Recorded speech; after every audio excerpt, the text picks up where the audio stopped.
Olá! Hoje nós vamos estudar os capítulos 20 a 22 do livro de 2 Reis. Versículo 1 do capítulo 20. Alguns estudiosos acreditam que Ezequias adoeceu em um período anterior ao da invasão à Síria de Judá, em 701 a.C., pois, de acordo com documentos babilônicos, Merodach-Baladã, que é citado no versículo 12, morreu em 703 a.C. Visto que Deus acrescentou 15 anos à vida de Ezequias, no versículo 6, Ezequias deve ter adoecido, provavelmente, em 702 a.C., ou mesmo antes. Versículos 2 e 3. Ezequias orou a Deus com pesar, apelando para seu procedimento justo diante do Senhor.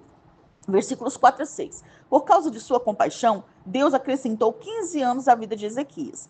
As reformas de Ezequias, juntamente com sua confiança permanente em Deus, revelam a constância do caráter desse rei. Quanto a esse respeito, a conduta de Ezequias foi exemplar. Esta passagem não somente ressalta a importância da oração, mas também salienta a liberdade, compaixão e onipotência de Deus. O Senhor não somente acrescentou 15 anos à vida do rei, mas também fez uma promessa de livramento das mãos do rei assírio. Versículo 7 do capítulo 20. Deus operou em resposta à oração de Ezequias, pois a ação divina nas curas não exclui o uso de medicamentos. Versículos 10 e 11. Alguns comparam esse milagre ao do dia prolongado em Josué 10, versículos 12 e 13, em que Deus prolongou o dia.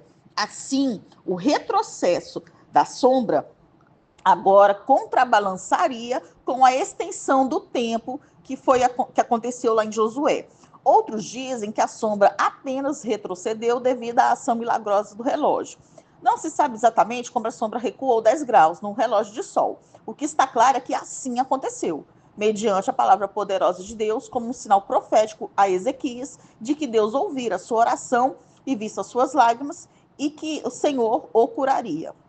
Versículo 12. Merodach-Baladã foi rei da Babilônia a partir de 721 a.C., até ser forçado pelo rei assírio Sargão II a descer a condição de vassalo. Isso foi em 710 a.C. Pouco depois da morte de Sargão, Merodach-Baladã conseguiu uma liberdade para seu povo por pouco tempo, em 704 a.C., até Senaqueribe forçá-lo a abdicar em 703 a.C. A Assíria era o império mundial dominante desse período e é provável que Merodach-Baladã, juntamente com o rei do Egito, estivesse procurando encorajar Ezequias a tornar-se independente da Assíria. Por isso, o rei da Babilônia enviou cartas e um presente a Ezequias. Versículo 13 do capítulo 20. Ezequias estava tentando impressionar os seus visitantes babilônios com as riquezas e o poder de sua nação Judá. Ezequias mostrou-se simpático diante da ideia de tornar-se aliado do Egito e da Babilônia. Isaías, o profeta, opôs-se ao tratado de Acás com a Assíria e também se opôs a essa tentativa de Judá de estabelecer um tratado com a Babilônia e o Egito. Versículos 16 a 18. Isaías repreendeu um Ezequias ingênuo. Os mesmos tesouros que poderiam ter induzido um tratado também poderiam ter encorajado uma invasão contra Judá. Essa profecia foi cumprida por uma invasão babilônica em 598 a.C. e pelo exílio babilônico de 586 a.C. Tendo procurado refúgio com os babilônios, Ezequias acabou descobrindo que os babilônios causariam a ruína de Judá. O filho de Ezequias, Manassés, foi exilado pelos assírios e mantido cativo na Babilônia. Posteriormente, isso aconteceu com outros descendentes de Ezequias, 115 anos depois. Versículo 19. A aceitação de Ezequias da punição de Deus pode ter sido uma aceitação humilde da vontade de Deus ou um júbilo egoísta por entender que experimentaria paz e verdade em seus dias. Versículo 20 do capítulo 20. Este versículo cita uma das mais importantes obras de Ezequias, pois ele mandou construir um tanque para a água em caso de um eventual cerco e também a construção de um canal que permitia que a água entrasse em Jerusalém, o que facilitaria o acesso à água em caso de a cidade ser sitiada. Agora nós vamos estudar o capítulo 21. Versículo 1 do capítulo 21. Manassés já tinha sido corregente com seu pai desde 696 a.C. e seu reinado se estendeu até sua morte em 641 a.C. Manassés assumiu a responsabilidade exclusiva do trono em 687 a.C. É interessante notar que durante 2 séculos, desde o reinado de Josafá, o qual exerceu 3 anos de corregência com seu pai Asa, todos os reis de Judá reinaram juntamente com seu genitor durante alguns anos, no início do reinado, e compartilhavam os últimos anos dos seus reinados com seu filho, que viria a ser o sucessor. Versículo 2 do capítulo 21. Este reinado foi o mais negro e ímpio de todos os reinados de Judá. Sua perversidade provavelmente estava associada à rejeição da política anti-assíria de Ezequias, pois Manassés é listado como um leal rei vassalo da Assíria que forneceu tropas para a expedição de Assurbanipal contra Tebas no Egito. Esperava-se que os vassalos assírios exibissem lealdade religiosa a Assur, o principal deus assírio. A aceitação por parte de Manassés das divindades assírias evoluiu ainda mais para uma aceitação tolerante de todas e quaisquer divindades pagãs. Versículos 3 e 6. Os lugares altos restaurados por Manassés podem ter incluído os santuários ilegítimos do Senhor Deus, que Ezequias tinha eliminado, e aqueles altares dedicados a outras divindades pagãs. Elas incluíam os deuses dos céus e celestiais. Pior ainda, ele profanou a casa do Senhor ao adorar essas divindades no templo de Deus. Manassés abraçou a magia negra do Oriente, queimando seu filho e consultando mortos. Versículos 7 a 9. Azerá era originalmente uma árvore ou poste de madeira que representava alguma esposa divina de Baal. Ao levantar essa imagem no templo, Manassés chegou perto de atribuir ao Senhor Deus uma esposa. Quando a casa do Senhor foi construída por Salomão, o Senhor havia deixado de peregrinar de tribo em tribo para habitar no templo em Jerusalém. O pacto associado à casa do Senhor deu aos hebreus descanso de suas peregrinações. A perversão do templo faria com que os israelitas voltassem a andar errante entre as nações. Versículo 11. Amorreus era uma designação geral para os habitantes originais da terra de Canaã, e Manassés levou o povo de Judá a pecar como as nações que o Senhor havia expulsado da terra prometida. Versículo 13.